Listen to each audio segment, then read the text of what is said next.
Good day everyone, welcome to another video, and today I will introduce to you an incredible trick that will make trigonometry so much easier. Have you ever struggled to memorize these trigonometric identities? These identities you can see on your screen. Well, what if I told you there's a simple and magical way to remember all of them? Say hello to the Magic Hexagon.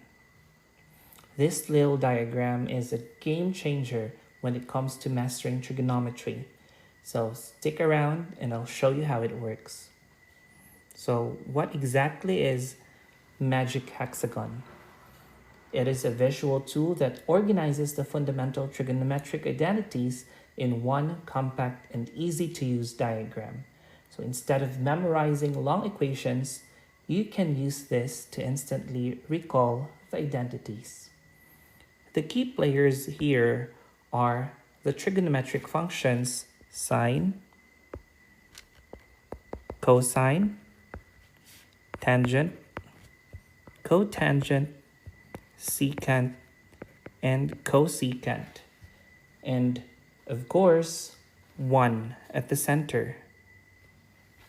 So let's have first the simplest relationships, the reciprocal identities.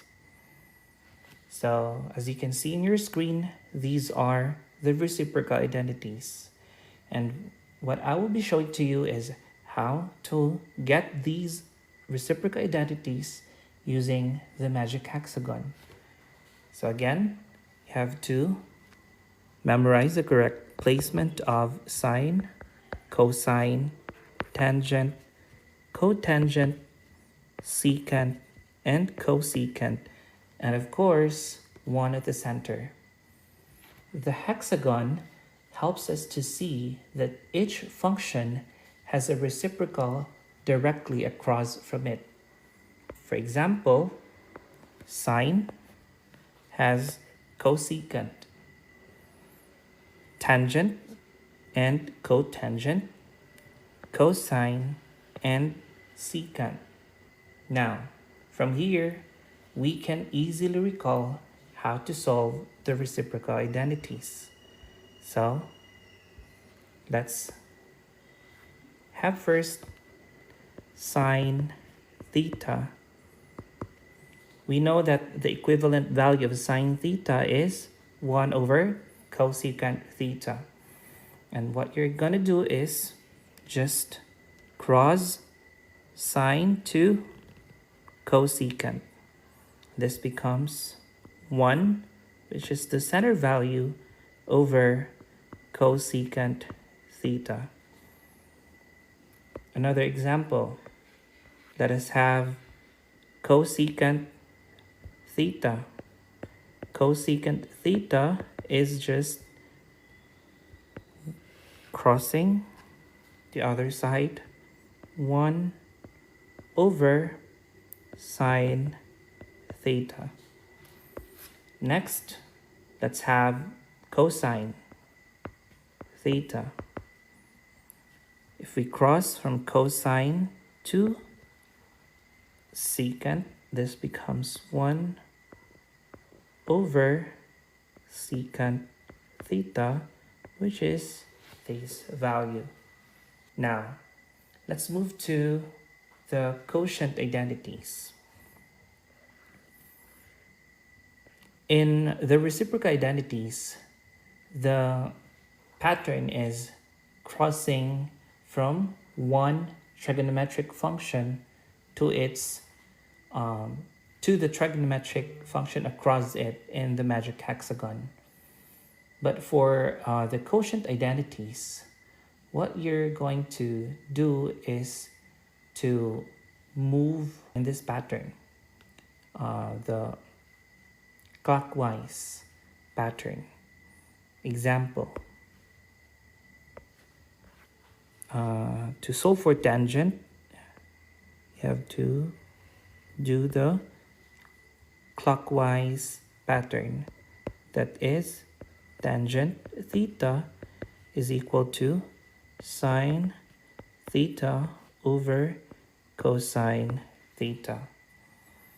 For cotangent clockwise pattern, this becomes cotangent theta equals cosecant theta over secant theta, or you can also do the counterclockwise pattern. That is cotangent theta equals cosine theta over sine theta, which is this one.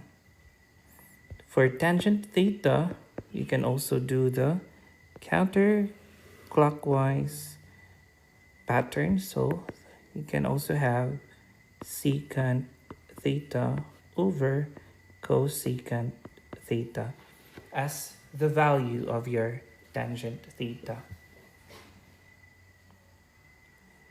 Finally, let us move to the Pythagorean identities. So for the Pythagorean identities, you have to make use of these pattern. So for the Pythagorean identities, the pattern is going clockwise or going counterclockwise. But if you go counterclockwise, the sign should be negative instead of positive. So for the Pythagorean identities, this motion is the pattern. If it is clockwise, it is positive. So sine squared theta, then plus, since the operation is addition, cosine squared theta equals 1, which is this pattern. So let's try this pattern right here. From 1 cotangent and cosecant. Let's try that pattern.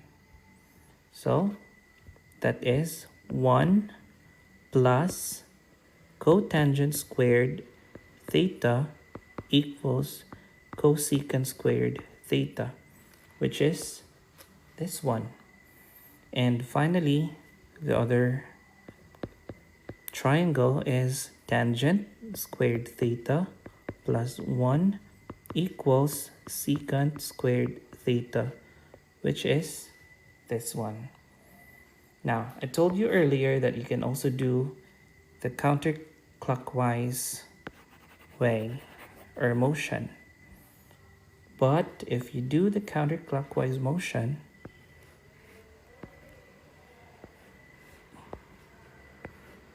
the operation is negative. So you have here secant squared theta minus 1 equals tan squared theta. Second is cosecant squared theta minus cotangent squared theta equals 1. And finally, 1 minus cosine squared theta is equal to sine squared theta. So the question is, why does it work? It's all based on the relationships between the trigonometric functions. By organizing them geometrically, we can see how they interact in the equations. Now it's your turn. Try using this magic hexagon to recall the identity for cotangent. Let me know in the comment section if you got it, and if this trick blew your mind, hit that like button and subscribe for more math hacks. That's it for today. Trigonometry doesn't have to be a headache. Just use the magic hexagon. Thanks for watching and see you next time for more math magic.